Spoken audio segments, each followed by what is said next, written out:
माधुरीज किचनमध्ये तुमचं खूप मनापासून स्वागत आहे. मी तुम्हाला आज छान अशी शेंगदाण्याची खमंग चटणी करून दाखवणार आहे. आपलं जेवताना साईड डिश म्हणून तुम्ही खाऊ शकता. खूप छान लागते. चला आपण रेसिपीला सुरुवात करूया. खमंग अशी शेंगदाण्याची चटणी बनवण्यासाठी इथे मी 1/2 किलो शेंगदाणे घेतलेत. बघा असे गावरान शेंगदाणे इथे. आणि लसूण घेतलेला आहे हा 100-150 ग्रॅम लसूण सोलून घेतला आहे. अर्ध्या वाटी काश्मीरी मिरची पावडर घेतली आहे. अर्धी वाटी तीळ घेतले, 2 चमचे धणे, 2 चमचे जिरं घेतले, थोडा हिंग घेणार आहे आणि मीठ घेणार आहे. प्रथम आपण शेंगदाणे भाजून घेऊया.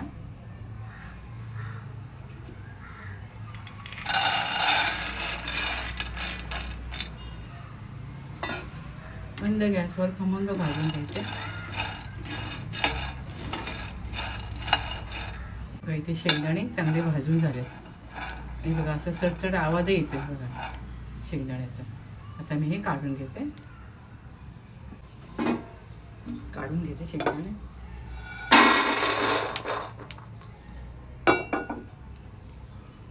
आपण धणे, जिरे आणि थोडे तीळ आहेत ते भाजून घेऊया.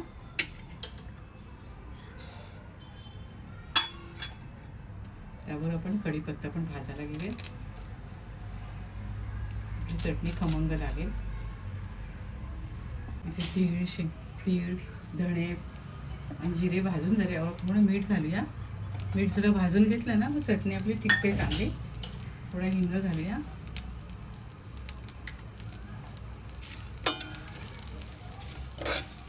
आता गॅस बंद करूया.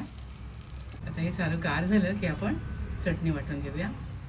मिक्सरच्या भांड्यामध्ये मी शेंगदाणे घातले, लसूण घातला,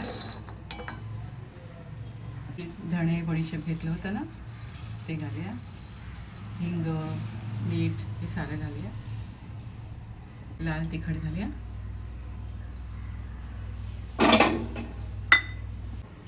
यामध्ये थोडा मी चाट मसाला घालते. चटणी आपल्याला अजून छान लागेल. त्याऐवजी तुम्ही आमचूर पावडर पण घालू शकता. इथे आपली शेंगदाण्याची चटणी तयार झाली आहे. मिक्सरमधनं मी काढून घेते. मस्त झाली एकदम चवीला. आणि मी काश्मीरी मिरची वापरली आहे ना त्यामुळे इतकी छान तिखटही नाही आहे, जास्त तिखटही नाही आहे, अशी झणझणीत खूप तिखट नाही आहे, खमंग लागते. इथे छान अशी शेंगदाण्याची खमंग चटणी तयार झाली आहे. खूप चवीला भारी झाली आहे. तुम्ही सुद्धा माझ्या पद्धतीने अशी चटणी करून खात राहा, आनंदी राहा, स्वतःची काळजी घ्या आणि माझे व्हिडिओ पाहत राहा. शेअर करा, लाईक करा, आठवणीने सबस्क्राईब करा. धन्यवाद.